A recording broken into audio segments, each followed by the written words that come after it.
Halo Sobat Noba, melanjutkan cerita dari episode sebelumnya ya.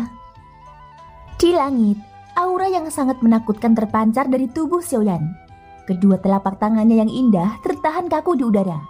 Jika telapak tangannya mendarat, dua orang itu pasti akan mati. Ketika Xiaoyan menarik telapak tangannya dengan kilatan dingin di matanya, Zhou Zhan dan Fei Shui yang awalnya menyerang ke arah Xiaoyan tiba-tiba berhenti. Saat mereka berdua menundukkan kepala untuk melihat, mereka menemukan bahwa tangan Xiaoyan tanpa sadar menekan dada mereka. Di saat yang sama tenda ketujuh di belakang Xiaoyan juga menghilang. Setelah menghabiskan seluruh dokinya dan mengerahkan seluruh kekuatannya, Xiaoyan memadatkan tenda ketujuh. Dengan kecepatan kilat dan kekuatan yang menakutkan dari telapak tangan penghancur hati, dia membunuh dua bandi bintang 8 di hadapannya dengan satu serangan. Dengan seluruh dokinya dan bantuan Guyao, sejumlah energi menakutkan terkondensasi di telapak tangan Xiaoyan. Mengikuti pemikiran dari Xiaoyan, jumlah energi yang menakutkan langsung meledak. Pada saat Zhou Zhan dan Fei Shui kembali sadar, mereka merasakan sakit yang luar biasa di dada mereka. Segera setelah itu, Doki yang sombong dan menakutkan muncul di tubuh mereka. Begitu Doki muncul, ia segera mulai menimbulkan kekacauan di tubuh Zhou Zhan dan Fei Shui. Dalam situasi di mana mereka berdua sama sekali tidak berdaya, Doki yang menakutkan ini menghancurkan tubuh mereka dengan cara yang tidak dapat dihentikan. Semua organ dalam dan meridian mereka hancur. Di saat yang sama jiwa mereka juga dihancurkan oleh kekuatan ini. Pupil mereka membesar. Seluruh kehidupan di mata keduanya dengan cepat menghilang. Detik berikutnya Doki menakutkan yang melonjak seperti air pasang di telapak tangan Xiaoyan menghilang seperti angin sepoi-sepoi. Pada saat ini jumlah bandi bintang 8 yang terbunuh oleh telapak Xiaoyan telah bertambah 2. Banyak orang di kota Hijau Zamrud yang tercengang saat menyaksikan pemandangan di langit. Xiaoyan berdiri di langit. Kedua tangannya memegang dua tubuh tanpa nyawa. Setelah itu dia melemparkannya begitu saja ke bawah. Di bawah tatapan penuh perhatian semua orang, kedua mayat itu dengan keras menabrak kota di bawah. Ledakan teredam terdengar.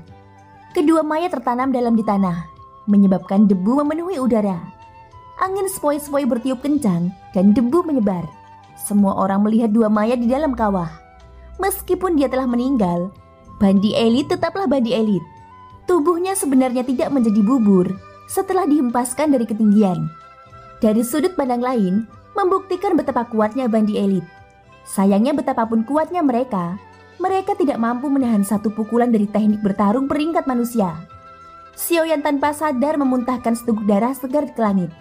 Di saat yang sama ekspresinya dengan cepat berubah pucat. Aura tubuhnya melemah. Meski mendapat bantuan Guyao, kekuatan menakutkan dari telapak tangan penghancur hati yang dia keluarkan masih menimbulkan reaksi balik. Namun ini tidak diragukan lagi lebih baik daripada kematian Zhou Zhan dan Fei Shui. Tubuh Xiaoyan bergoyang saat dia mendarat di gerbang kota.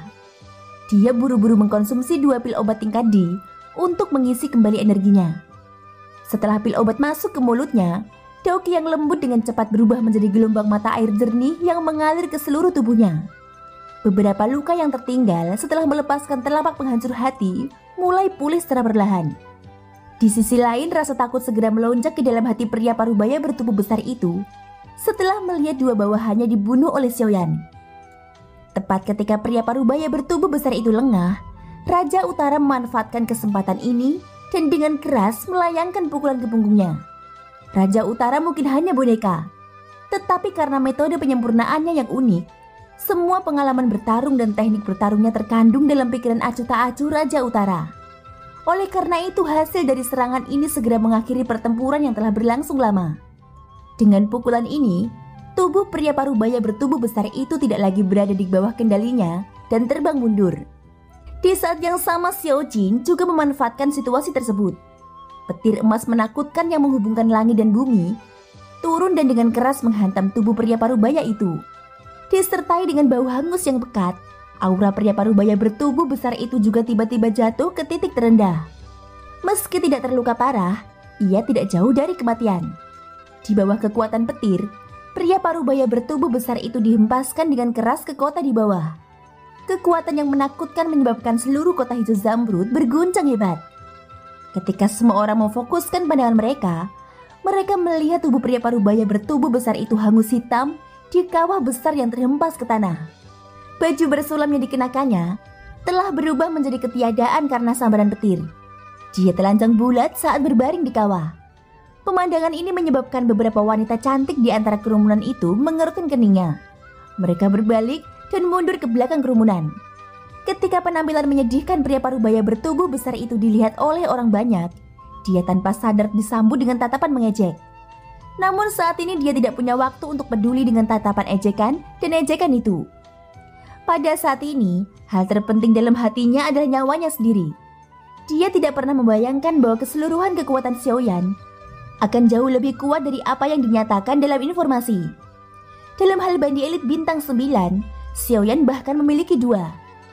Selain itu, informasi menyatakan bahwa Xiaoyan paling banyak akan mampu mengalahkan bandi bintang 8. Namun pada saat ini di hadapan tatapan puluhan ribu orang, dia langsung membunuh 2 bandi bintang 8. Menatap Xiaoyan yang berada di atas gerbang kota, pria parubaya bertubuh besar itu segera berpikir untuk mundur.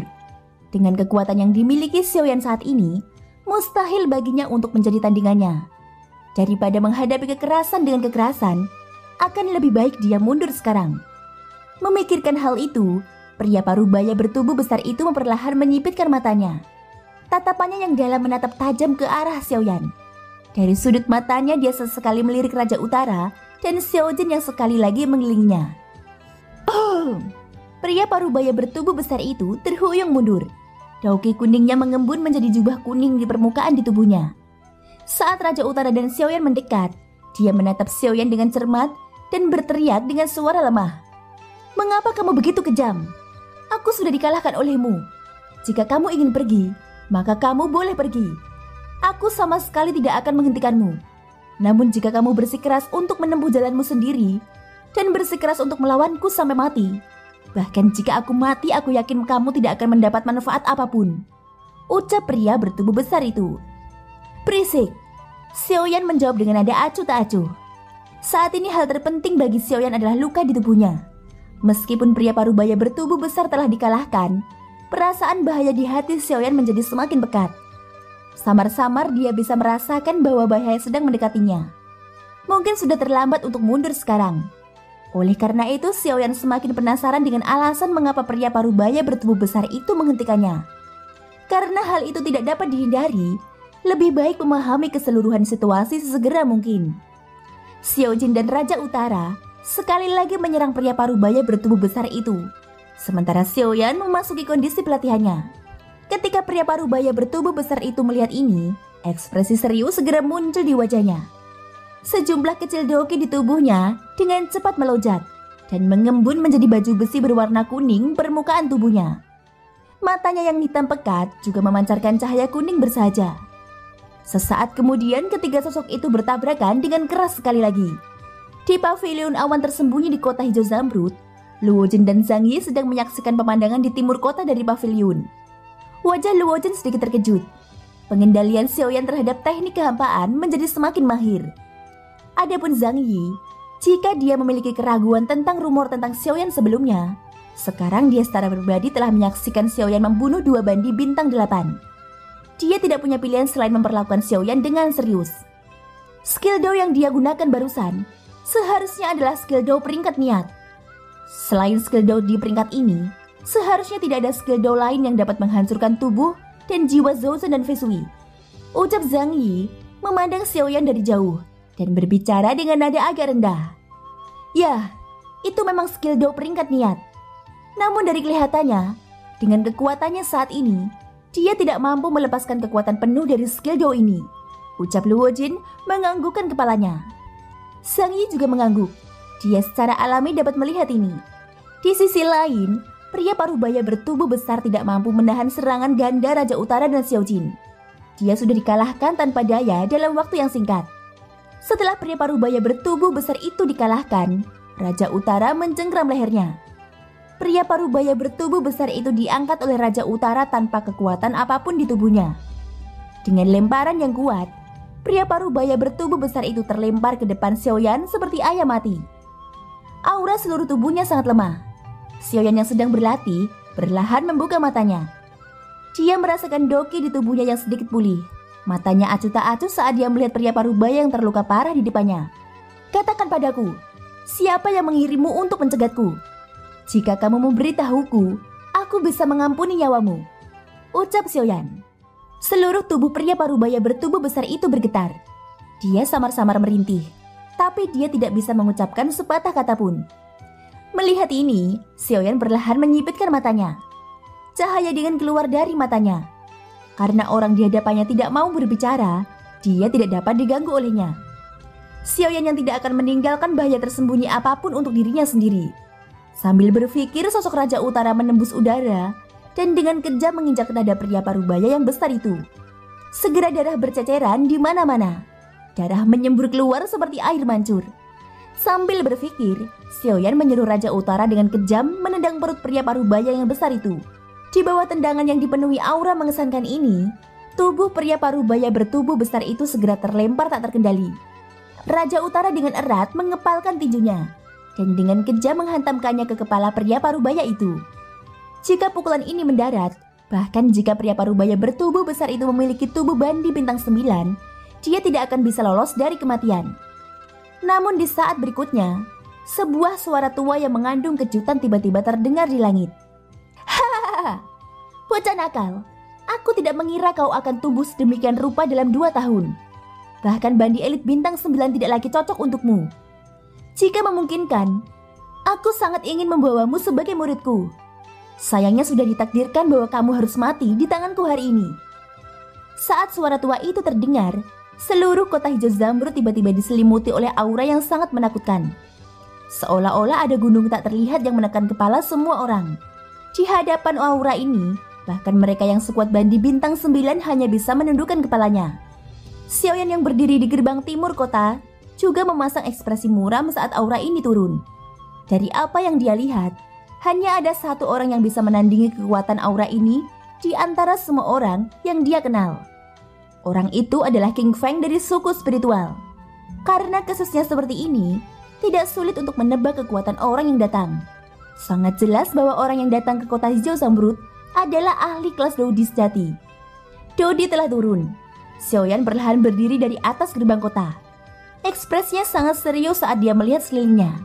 Hatinya dipenuhi dengan keterkejutan. Dia tidak tahu siapa orang yang datang itu. Namun ada satu hal yang dia yakini. Dari perkataan lelaki tua tadi, dia bisa mengartikan bahwa orang ini datang untuknya. Adapun identitas pihak lain, Xiaoyan tidak pernah menyinggung orang sekelas Dodi di dalam ingatannya. Bolehkah aku tahu siapa senior? Junior ini adalah Yan Xiao. Aku baru saja tiba di tempat ini. Jika aku telah menyinggung perasaanmu, ku berharap bahwa senior akan bermurah hati untuk memaafkanku. Sedangkan untuk orang ini, jika senior ingin melindungi dia, aku juga bisa melepaskannya karena senior, ucap Xiaoyan. Tatapan Xiaoyan dengan hati-hati menyapu sekelilingnya saat dia berbicara dengan sopan. Pada saat yang sama semua kekuatan jiwanya tercurah dan dengan cepat menyapu ke segala arah. Sebelum dia mengetahui identitas pihak lain, semua metode penyelidikan Xiaoyan terungkap sepenuhnya pada saat ini. Lagi pula orang yang dihadapi Xiaoyan saat ini adalah seorang elit sejati Dodi. Dia jauh lebih kuat dari bandi seperti mereka. Begitu mereka bertarung, semua metode bandi tidak akan berguna di hadapan Dodi. Terlepas dari seberapa kuat Xiaoyan biasanya dan bagaimana dia mampu bertarung melawan bandi bintang 9, dia tidak akan memiliki kesempatan untuk membalas ketika berhadapan dengan Dodi yang asli. Perlu diketahui bahwa dengan perlindungan 2 bintang 9 bandi, mustahil bagi Xiaoyan untuk rela berkata sopan kecuali Dodi turun. Semua orang di kota segera pulih ketika memikirkan hal ini. Karena ini masalahnya, lelaki tua yang baru saja berbicara itu jelas merupakan orang yang sangat kuat yang kekuatannya telah mencapai kelas Dodi. Setelah semua orang memahami hal ini, seluruh kota hijau Zamrud segera menjadi hidup. Cukup banyak orang yang mulai saling berbisik. Semua orang menjadi semakin penasaran dengan Xiaoyan yang saat ini berdiri di atas gerbang kota. Dia memiliki kekuatan menakutkan yang melebihi levelnya sendiri. Dia juga memiliki 2 bandi bintang 9 yang mengawalnya. Pada saat ini dia bahkan telah menarik seorang Dodi. Apa sebenarnya identitas pemuda berjubah hitam di depan mereka? Di sisi lain, sementara semua orang di kota terkejut di dalam hati mereka, di pavilion awan tersembunyi saat ini kesungguhan mendalam muncul di wajah Zhang Yi yang awalnya tenang. Luo Jun yang berada di sampingnya juga mengerutkan keningnya. Dia bisa merasakan tekanan yang tidak terlihat. Dia yakin kekuatan lelaki tua ini setidaknya berada di atas kelas Dodi. Terlebih lagi dari kata-katanya tadi, terlihat jelas bahwa dia mengincar Xiaoyan. Ketika dia memikirkan hal ini, Luo Jin tidak bisa menahan rasa sakit kepala pada Xiaoyan. Pada saat yang sama dia juga merasa sangat terkejut di dalam hatinya. Tidak apa-apa kalau dia telah menyinggung bandi elit di wilayah selatan. Namun siapa sangka bahwa dia yang pertama kali tiba sudah menyinggung ahli Dodi. Luo Jin awalnya mengira Xiaoyan akan menahan diri setelah tiba di wilayah barat. Selama dia berhati-hati, dia tidak akan bertemu dengan orang-orang dari 4 sekte besar. Tapi pada saat ini seseorang benar-benar datang mencari Xiaoyan saat dia menginjakan kaki di wilayah barat. Luo Jin mau tidak mau mengutuk Xiaoyan berkali-kali di dalam hatinya. Luo Jin sudah mengingatkan Xiaoyan sebelum dia meninggalkan pavilion awan tersembunyi. Namun dari kelihatannya, perkataannya jelas sia-sia. Tentu saja hal ini tidak bisa sepenuhnya disalahkan kepada Xiaoyan. Lagi pula hatinya juga dipenuhi rasa ingin tahu terhadap elit Dodi yang muncul saat ini. Dia belum pernah bertemu elit Dodi ini sebelumnya. Karena kasusnya seperti ini, dari mana datangnya elit Dodi ini? Terlebih lagi dari arti kata-katanya, elit Dodi ini sepertinya memiliki pemahaman tentang apa yang terjadi di kota liar kuno. Setelah kata-kata Xiaoyan terdengar, tidak ada satupun orang pun yang terlihat di area sekitarnya. Namun suasana yang menutupi langit di atas kota menjadi semakin menindas. Pada saat ini kota hijau zamrud yang awalnya cerah, tampaknya memiliki sepetak besar awan gelap yang menutupi seluruh langit. Hal ini menyebabkan kerumunan di bawah menjadi gelisah. Siapa sebenarnya kamu? Jika ada yang ingin kamu katakan, silakan keluar dan temui aku. Jika tidak ada yang lain, aku akan pergi dulu, ucap Xiaoyan. Wajahnya pucat saat dia melihat ke langit di atas kepalanya.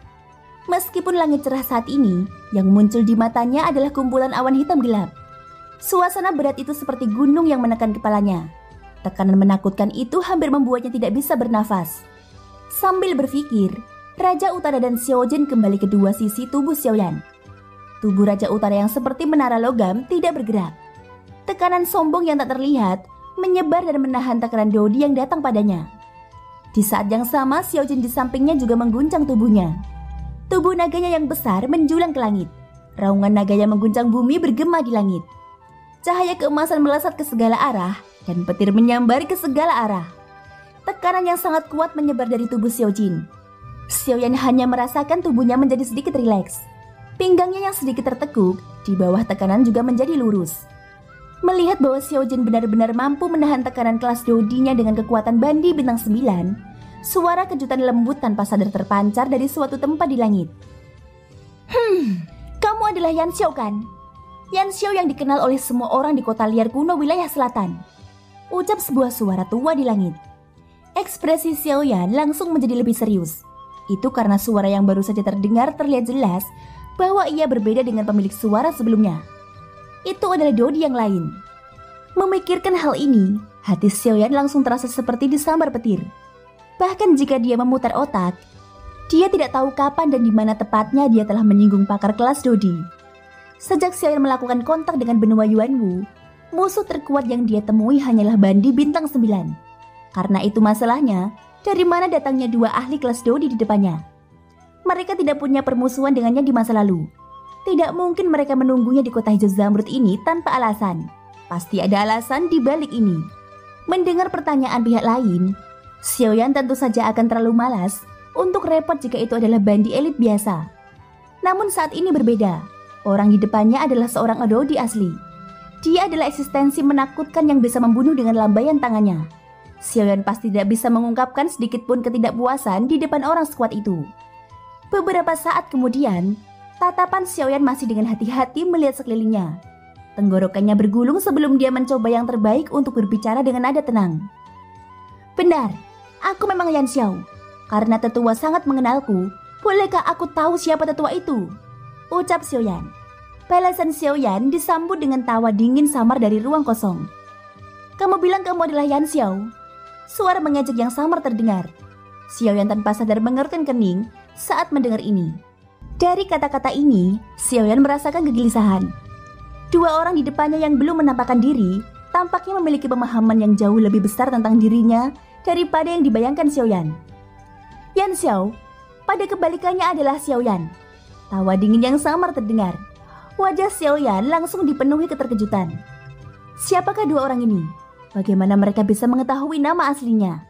Sejak Xiaoyan datang ke benua Yuanwu, selain Yuan King dari Sekte Awan Abadi, hanya klan Liu yang mengetahui nama aslinya.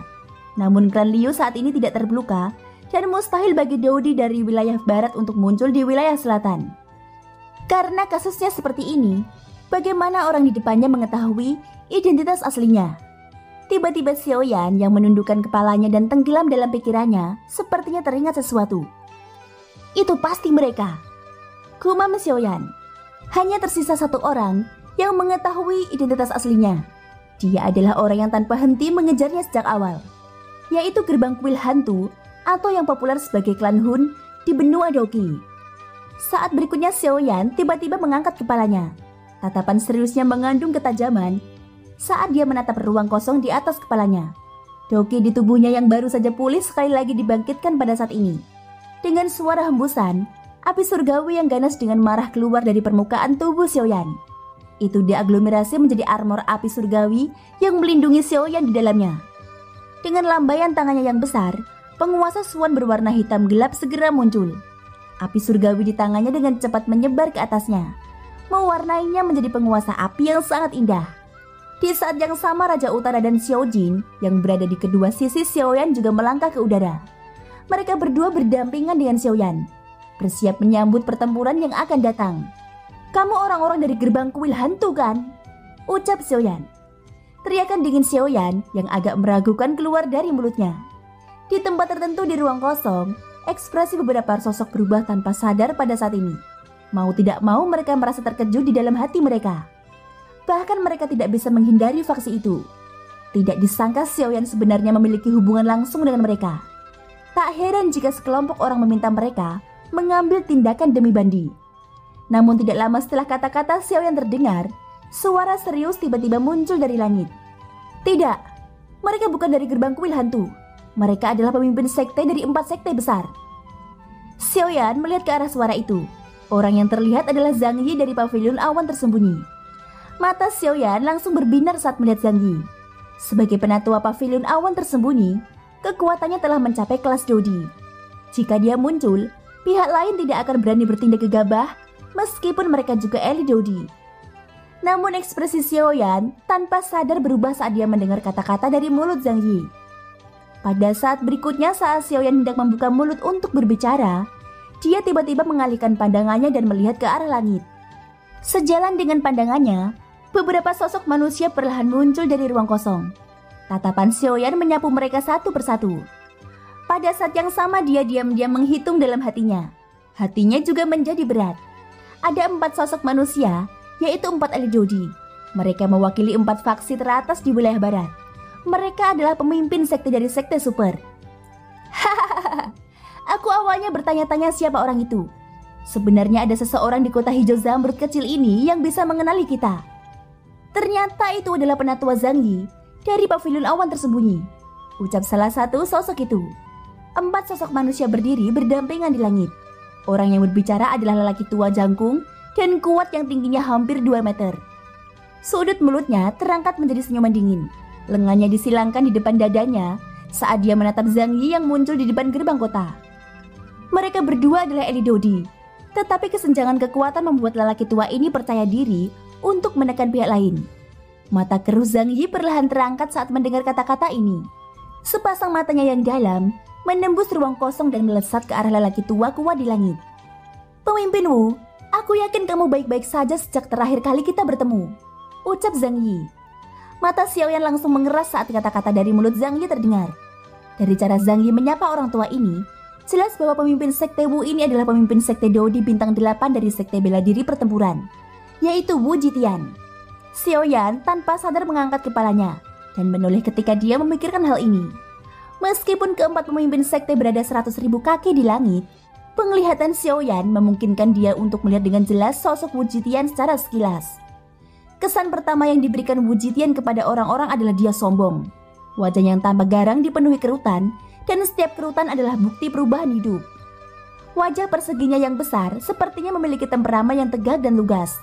Tetapi sepasang matanya yang setajam pisau membuat orang merasa merinding. Melihat ke bawah, bagian atas tubuhnya sebenarnya telanjang.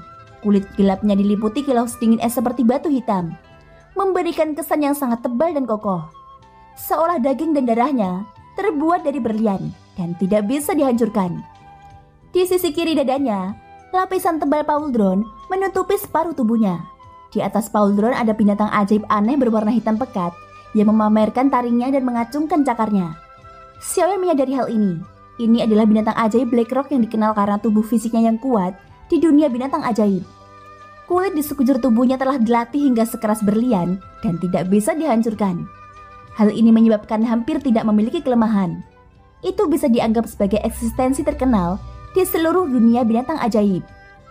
Ketika dia melihat ini, Xiaoyan langsung memahaminya. Pelindung bahu di dada kirinya tidak terbuat dari logam, tapi kulit dan daging binatang ajaib Blackrock. Bahkan dengan ketebalan mental Xiaoyan, dia tanpa sadar menghirup udara dingin ketika memikirkan hal ini. Untuk digunakan sebagai pauldron pelindung oleh ahli kelas Dodi bintang 8, kekuatan binatang Blackrock ini ketika masih hidup, kemungkinan besar setidaknya adalah ahli kelas Dodi bintang 8. Binatang Dodi di bintang 8 sebenarnya dibunuh oleh seseorang. Hasil pertempuran seperti ini adalah sesuatu yang bahkan Xiaoyan tidak berani dengan mudah membayangkan.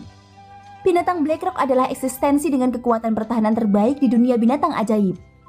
Namun keberadaan seperti itu pun sebenarnya dibunuh oleh Wu Jitian yang berada di kelas yang sama. Sulit membayangkan betapa kuatnya Wu Jitian. Ketika semua orang di bawah mendengar kata-kata dari mulut Zhang Yi, kebanyakan dari mereka segera memahami identitas spesifik dari 4 orang kuat di langit. Kerumunan langsung berubah menjadi keributan. Gelombang percakapan pribadi menyebar. Tatapan yang biasa dilihat semua orang pada Xiaoyan juga tanpa sadar mengandung rasa kasihan tambahan. Di saat yang sama, hati semua orang juga menjadi semakin penasaran dengan identitas Xiaoyan. Bahkan para pemimpin dari 4 sekte besar secara pribadi telah datang untuknya. Siapa sebenarnya bandi elit bintang 5 muda di depan mereka ini? Memang benar. Penatua Zhang Yi, aku yakin kamu baik-baik saja sejak terakhir kali kita bertemu. Orang yang berbicara kali ini adalah seorang laki tua dengan wajah panjang dan sempit, serta kulit kemerahan yang berdiri di sebelah kiri Wu Jitian. Orang tua itu mengenakan jubah emas, dan auranya sepenuhnya tertutupi oleh jubah itu. Rambutnya yang seputih salju diikat rapi ke belakang, dan cahaya keemasan tajam keluar dari matanya yang panjang dan sipit. Pada saat yang sama di bawah cahaya keemasan, ada kesombongan yang tidak bisa disembunyikan. Chen Zhen, gumam Zhang Yi. Setelah itu Zhang Yi datang ke sisi Xiaoyan. Tatapannya sangat serius saat dia melihat ke arah Chen Zhen yang berada di langit. Di antara 4 orang dalam kelompok, dialah yang terkuat. Sebagai master formasi peringkat 5, Chen Zhen memiliki kekuatan spiritual yang sangat kuat yang dapat dengan mudah menandingi Dodi. Selain kekuatannya, di antara 4 sekte besar, sekte Dewa Pemurnian miliknya tidak tergoyahkan. Poin ini adalah sesuatu yang bahkan harus diakui oleh sekte pertempuran dan sekte pedang surgawi, yang dikenal karena kehebatan bela diri mereka. Zhang Yi, kami berempat datang ke kota hijau Zamrud bukan untuk mencari masalah denganmu. Kami juga tidak ingin hubungan kami dengan pavilion awan tersembunyi menjadi terlalu tegang. Hal ini tidak menguntungkan kedua belah pihak. Oleh karena itu kuharap agar kamu bisa berdiri di samping dan menonton, ucap Chen Zhen. 4 orang di langit bukanlah manusia biasa. Ketika Zhang Yi muncul, mereka merasakan bahwa dia memiliki hubungan tertentu dengan Xiaoyan. Sekarang mereka melihat Zhang Yi berjalan ke sisi Xiaoyan. Hati mereka semakin yakin. Meskipun demikian, pavilion awan tersembunyi bukanlah faksi biasa. Orang-orang dari sekte kuil hantu mungkin menakutkan, tetapi mereka tidak berpikir bahwa fondasi pavilion awan tersembunyi akan lebih lemah. Oleh karena itu, nada bicara Chen Zhen dianggap bijaksana ketika dia berbicara. Namun ketika Zhang Yi mendengar kata-kata dari mulut pihak lain, ekspresinya tenang saat dia menggelengkan kepalanya ke arah Chen Zhen. Jika itu adalah seorang yang dia kenal, dia mungkin akan menyerah di bawah tekanan Chen Zhen, Dodi bintang 8. Namun dia adalah anggota pavilion awan tersembunyi dan tugasnya adalah melindungi Luo Jin. Dia harus mendengarkan perintah Luo Jin. Dia tidak akan membantu seseorang yang tidak ada hubungannya dengan dia. Namun perbedaannya hari ini adalah Xiaoyan memiliki hubungan khusus dengan Luo Jin. Bahkan jika dia tidak melangkah maju sekarang, Luo Jin akan tetap memintanya untuk melangkah maju dan hasilnya akan sama. Karena cepat atau lambat akan sama saja. Dia sebaiknya mengambil inisiatif untuk melangkah maju. Itu juga akan membantu meningkatkan hubungannya dengan Xiaoyan. Di saat yang sama itu juga bisa memuaskan Luo Jin. Selain itu, kini setelah kepala pavilion awan tersembunyi telah kembali, ada pemimpin baru di pavilion awan tersembunyi di kota hijau Zamrud. Meskipun Luo Jin tidak terlalu kuat, selama dia berada di kota ini, Zhang Yi jelas tahu bahwa dia tidak peduli apa yang dipikirkan keempat pemimpin sekte untuk Xiaoyan. Mereka tidak akan mendapatkan hasil yang mereka inginkan. Zhang Yi, apakah kamu bertekad untuk melawan kami? Di sebelah kanan Wu Jitian, seorang lelaki tua berambut putih dengan alis tajam dan mata berbintang maju setengah langkah. Dalam sekejap, tubuhnya sudah sampai di atas gerbang kota. Pada saat yang sama, aura yang luas dan menakutkan langsung keluar dari dalam tubuhnya. Tekanan yang menakutkan datang menerkam seperti banjir. Di bawah tekanan ini, kerumunan di bawah langsung terdesak ke tanah.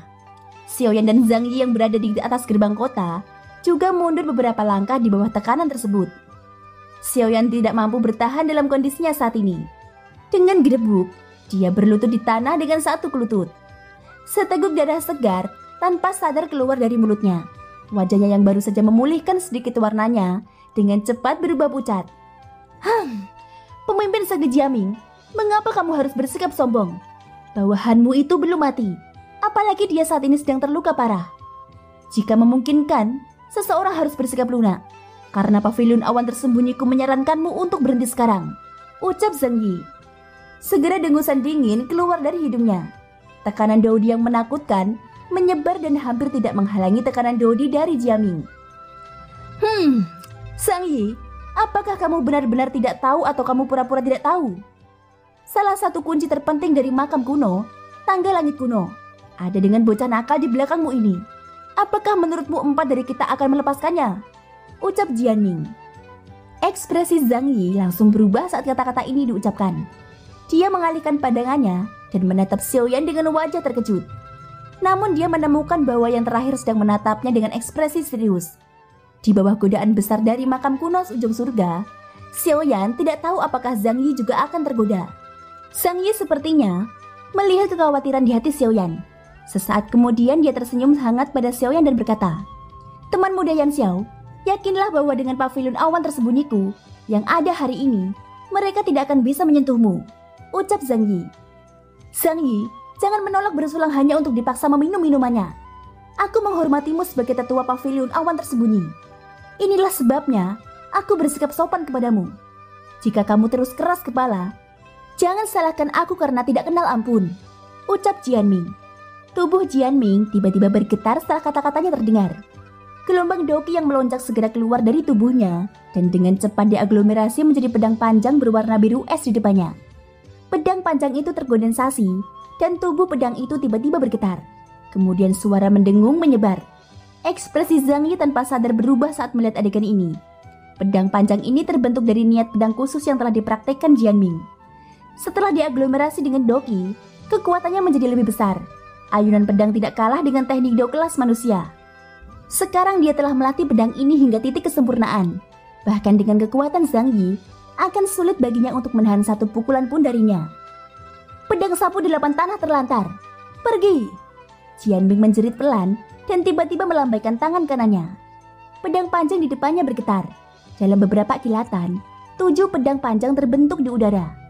Saat perintah Jianming dibunyikan, total 8 pedang panjang langsung berubah menjadi 8 sinar cahaya yang menebas Zhang Yi dengan kejam. "Sial, orang ini sungguh kejam." Wajah tua Zhang Yi segera menunjukkan ekspresi serius ketika dia melihat serangan tanpa ampun Jianming. Dia tidak berani gegabah dalam hatinya. Dia mundur setengah langkah dan Doqi yang melonjak di dalam tubuhnya segera melonjak keluar. 10 jarinya bergerak bersamaan dan cahaya berkedip di ujung jarinya. Telapak tangan ilusi yang sangat besar dengan cepat diaglomerasi di depannya. "Telapak tangan pembuka langit!" Teriakan pelan Zhang Yi terdengar. Telapak tangan besar yang diaglomerasi dari Doqi segera menghantam 8 pedang panjang yang mengarah ke arahnya. Pada saat yang sama, Zhang Yi bersiap untuk mundur.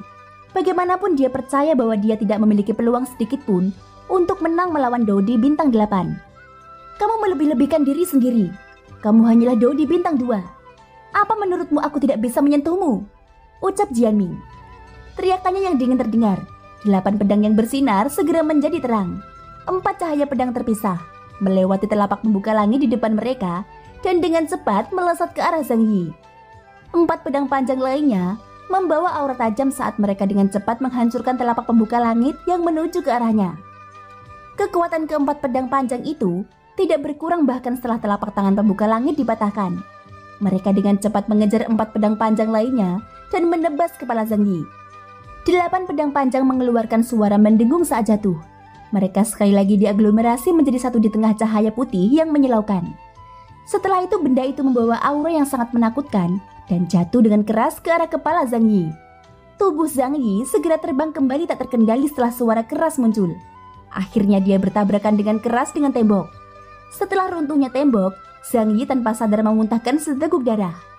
Kesenjangan antara Dodi bintang 2 dan Dodi bintang 8 memang terlalu besar. Meskipun demikian, itu karena Jianming menahan diri karena status Zhang Yi. Sulit membayangkan jika mereka benar-benar bertarung. Kemungkinan besar serangan Jianming sebelumnya akan cukup untuk membunuh Zhang Yi dengan mudah. Zhang Yi, kamu tidak boleh terlalu memikirkan dirimu sendiri. Meskipun kamu dan aku sama-sama Dodi, aku tetap tidak menempatkanmu di mataku. Lupakan tentangmu. Bahkan jika kepala pavilion awan tersembunyimu datang hari ini, aku masih akan mengambil nyawa Xiaoyan ini, ucap Jianming. Dia berdiri di udara kosong, wajahnya dipenuhi dengan rasa jijik saat dia mengangkat matanya untuk melihat Zhang Yi di bawah, yang telah memuntahkan darah dan mundur. Setelah kata-katanya terdengar, suara sedingin es lainnya yang mengandung hawa dingin terdengar samar di tempat ini. Apakah begitu? Anda sebenarnya tidak menempatkan kepala pavilion ini di mata Anda setelah melukai orang-orang saya. Ketua Sekte Jian, kamu sungguh perkasa. Ketika kata-kata ini jatuh, ekspresi 3 pemimpin sekte lainnya di langit berubah secara serempak. Wajah Jianming yang awalnya dipenuhi dengan penghinaan dan cibiran, tiba-tiba berubah menjadi ketakutan. Thank you guys sudah mendengarkan ceritaku di episode kali ini sampai akhir. Ikutin terus kelanjutan episode-episode berikutnya ya. Semoga hari kalian menyenangkan. Sampai jumpa dan bye-bye.